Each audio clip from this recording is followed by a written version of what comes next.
Hello and welcome to the third lesson in the Introducing NoSQL and Database as a Service course.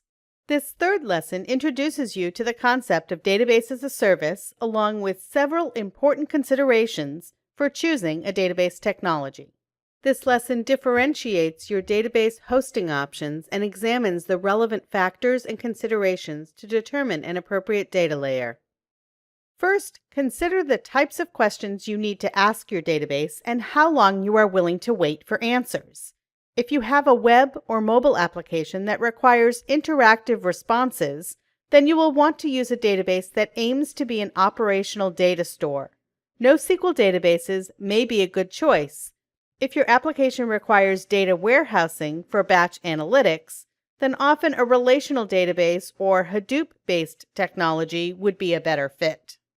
Second, it's important to consider how big your data will get and how many concurrent connections you expect. If you need a really scalable solution, don't completely know your capacity requirements up front, or need something that scales as your application grows, then a NoSQL database might be a good choice. Also consider whether or not you need the database to scale horizontally. If your applications are running in the cloud, then you need your database solution to be compatible with the underlying architecture. Many NoSQL databases offer horizontal scalability that fits well with cloud architecture. Data durability is an important consideration based on your application requirements. Some databases offer the ability to store your data in memory for faster access. However, with this approach, there is an increased risk of losing the data when a server crashes. If data durability is paramount, then choose a database that writes the data immediately to disk. Next, consider your consistency and transactional requirements.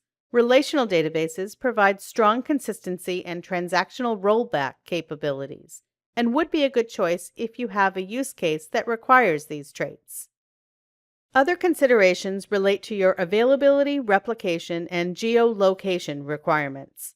Many NoSQL databases operate inherently in a cluster and therefore can meet stringent high availability requirements.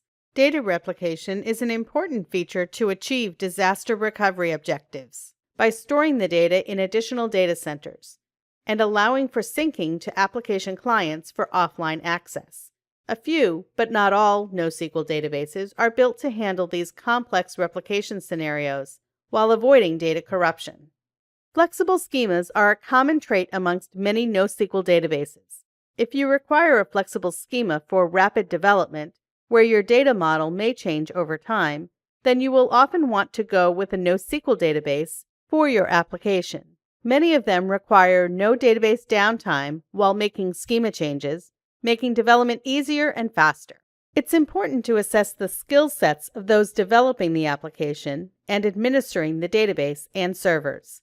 Make sure you choose a technology that fits with your existing resources before bringing it on-premise in your environment. Think about whether or not your database layer can integrate easily with your application layer. For web and mobile applications that use JSON, it makes sense to use a NoSQL database that also uses JSON. However, if the business intelligence tools or reporting dashboard are expecting to consume rows and columns, then a relational data store might work better for you. A few final considerations for choosing the best database for your application are around where to host it and how it is being managed. It is important to understand all of the components to make sure you end up with the simplest and most cost-effective option.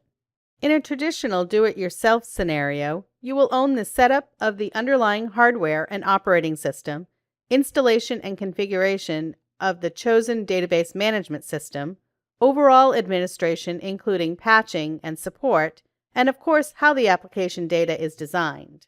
In comparison, using a fully managed database as a service is really meant to eliminate the complexity and risk of DIY and help development teams get to market faster, scale more smoothly and massively, and provide better performance and availability for end users. This contrasts a little bit with hosted database solutions.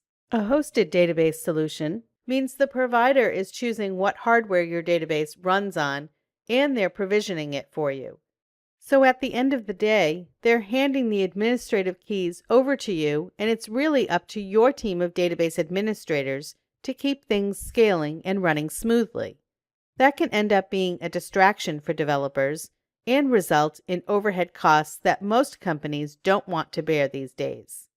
The only concern for users of Database as a Service is the design and development of their product. Guaranteed uptime, availability, and scalability are all the result of a fully managed service. You can mitigate risk by offloading database administration and data layer management issues from your development team, and you ensure that your developers need only concern themselves with what really matters, developing better applications for your customers. That brings us to the end of the third lesson in the Introducing NoSQL and Database as a Service course. This lesson differentiated your database hosting options and examined the relevant factors and considerations to determine an appropriate data layer. The next lesson provides an introduction to IBM Cloudant as an example of a NoSQL database that is offered as a fully managed database as a service.